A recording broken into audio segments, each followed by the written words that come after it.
అల్లుడొస్తే యాడుంటాడని, బిడ్డొస్తే యాడుంటుంది, ఆ వీడుండాలి, మేక ఆడుండాలి, లీడ పెరగాలని చెప్పి 10 ఏళ్ళు ఆ కేసీఆర్ మహానుభావుడు తెలంగాణ ప్రజలకు ఒక ఇల్లు లేకుండా చేశాడు.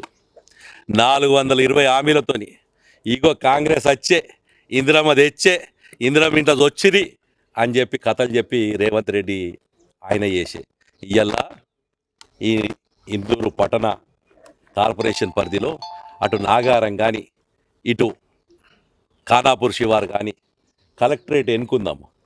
100 ఇళ్ళు కట్టి ఉన్నాయి, చెట్లు మొలిసినాయి, పాములు తిరుగుతున్నాయి. ఒక్కొక్క దగ్గర అయితే ఉన్న గ్రిల్లన్నీ ఎత్తుకపోయారు, దర్వాజాలు లేవు, ఏమి లేవు. ఎందుకు ఈ ఆలస్యం?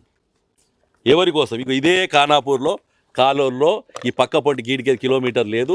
గత వర్షాకాలంలో నేను పోయి చూసిన ప్రాంతం, గుడిసెల్లో తాటిపత్తులు కప్పుకొని ఇక గిడ బోర్గంలో చెప్తా నేను, ఇప్పుడు మీ అందరూ కూడా పోతే చూస్తారు. ఆడ చింత చెట్ల కింద తాటిపత్తులు లేకుండా కూడా వర్షం పడితే వాళ్ళని ఇంటి కింద గూళ్ళ సంద్ర కింద నిలబడి మనుషులు ఇయ్యల కూడా ఆడున్నారు. ఇక జై భీమరావు నగర్ అని ఉంటుంది, ఆడ ఒక కమ్యూనిటీ కట్టుంటే గోడ కట్టుంటే ఆ గోడ కింద మొత్తం ఉంటారు. నా ఎలక్షన్ పోలింగ్ రోజు కన్నా ముందు రోజు గాలి దుమారం వచ్చి మొత్తం కొట్టుకపోతే వాళ్ళందరూ బిక్కుమని చెప్పి ఒక దగ్గర నిలబడ్డారు. మరి గసుంటోళ్ళ కన్నా ఇల్లు ఇవ్వాలి కదా, ఎందుకు ఇస్తలేరు నేను అడుగుతున్నాను. ఇవాళ నేను జిల్లా యంత్రాంగం చెప్తున్నాను, మేము చేసిన పాపం ఏంది, ఈ ప్రాంతం ప్రజలు చేసిన పాపం ఏంది? ఎమ్మెల్యేలకు ఓటేసుడా, లేకపోతే జీతాలు తీసుకున్న అధికారులను అడగకపోవడమా? ఇది అడిగేందుకే భారతీయ జనతా పార్టీ తరఫున ఇవాళ అందరం కలిసి ఇక్కడ విజిట్ పెట్టుకున్నాం. విజిట్లో చూస్తే అది చూసిన తర్వాత అనిపించింది అన్నమాట, కేవలం ఏం జరుగుతుందో తెలుసుకుందామని వస్తే ఈడున్న పరిస్థితి చూసినాక అనిపించింది. నేను జిల్లా యంత్రాంగానికి ఇప్పుడు ఏదైతే 2 గెలిచిన ఎమ్మెల్యేలు, 3 షాడో ఎమ్మెల్యేలు, రాష్ట్ర ప్రభుత్వం సంబంధించిన సలహాదారులు, చైర్మన్లు అసంతృప్తిగా పనులున్న దగ్గర దాకా 15 ఆగస్టు లోపల కంప్లీట్ చేసి 14 ఆగస్టు రాత్రి 12 గంటల లోపల మీరు వాళ్ళకి ఇవ్వండి. లేకపోతే 15 ఆగస్టు రోజు వచ్చి ఈయన్నే జాతీయ జెండా ఎగరేసి గరీబోళ్ళందరికీ కూడా, మేము ఏ పార్టీ నాయకులకి ఇయ్యం, ఏ రాజకీయ పార్టీ నాయకులకి ఇయ్యం, ఆ ఊర్లో గరీబోళ్ళు గుడిసున్నోడు ఎవడైతే ఉన్నాడో ఇల్లు లేకుండా కిరాయి కట్టలేక నిజామాబాద్ పట్టణంలో బిక్కుమని ఒకటే రూమ్లో భార్య, భర్త, అన్న, తమ్ముడు, చెల్లెలు అందరు పడుకుంటున్నారో వాళ్ళ అసంటి వాళ్ళందరినీ తీసుకొచ్చి ఈయన్నే జాతీయ జెండా ఎగరేసుకొని ఈయన్నే గృహప్రవేశాలు చేసుకుంటాం మేము. ఆ రోజు ఈ దేశానికి స్వతంత్రంగా వచ్చిన మంచి రోజు వేరేది లేదు. కాబట్టి ఇవ్వాలని కూడా చెప్తున్నా, 14 ఆగస్టు దాకా జూన్లో ఉన్నాం, జూన్ నెల మొత్తం ఉంది. ఇలా జూన్ 6వ తారీఖు, ఇవి 24 రోజులు ఉన్నాయి. అవి ఇంకా మిగతా జూలై 31 రోజు ఉంటుంది. అట్లాగే ఆగస్టు 15 రోజులు ఉంటుంది. అంటే మీకు దగ్గర 70 రోజుల సమయం ఉంది.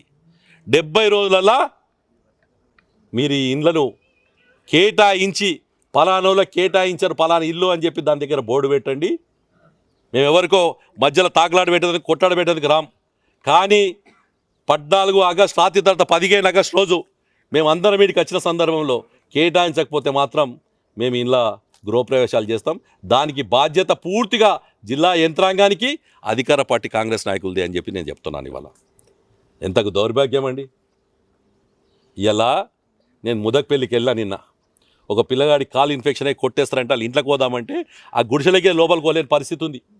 లోపలికి వెళ్తే చిమ్మని చీకట్టతుంది, ఆడ పాము కొట్టినా ఏది కొట్టిందో తెలియదు, కాలు ఇన్ఫెక్షన్ అయింది, కాలు కొట్టేయమని చెప్తున్నారు. హాస్పిటల్ తీసుకొచ్చి పెట్టినాం.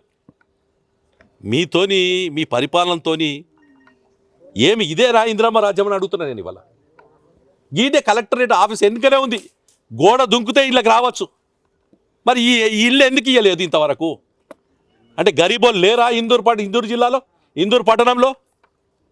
ఈ ఇళ్ళకి ఎలిజిబుల్ లేరా ఈ ఇళ్ళలా? ఇవాళ దీనికి జవాబు ఎవరు చెప్పాలని అడుగుతున్నాను నేను. ఇలా ప్రభుత్వం ద్వారా వస్తుందని చెప్తే అతను ఎంత సంతోషపడతాడు? ఇన్ని 100 మంది కుటుంబాలలో సంతోషం చూసే అవకాశం ఈ చేతులలో ఉంది కదా. ఇలా ఈ గరీబోళ్ళకి ఇల్లు కట్టాలని చెప్పి ఇలా మేము అందరం ఎందుకు అడుగుతున్నామంటే, 15 తారీఖు ఒక్క ఊరు చెప్తే ఖానాపూర్ చెప్పినా, కానూరు చెప్పినా 100 మంది వచ్చి ఇళ్ళలో చూస్తారు. కానీ మేము అడిగేది గరీబోళ్ళని సెలెక్ట్ చేయరు అధికారులరా. ఆ మహిళలు వస్తున్నారు, మీరు చూస్తున్నారు వాళ్ళ బాధ. ఇల్లు లేక ఏం లేక వాళ్ళు ఎంత బాధలు పడుతున్నారో చూస్తున్నాం. ఈడ గట్టిన ఇళ్ళలు ఉంటే వాళ్ళు కనీసం వర్షాకాలంలో బతుకుతారు కదా. జీవితంలో వాళ్ళకు సాధించింది ఏంది?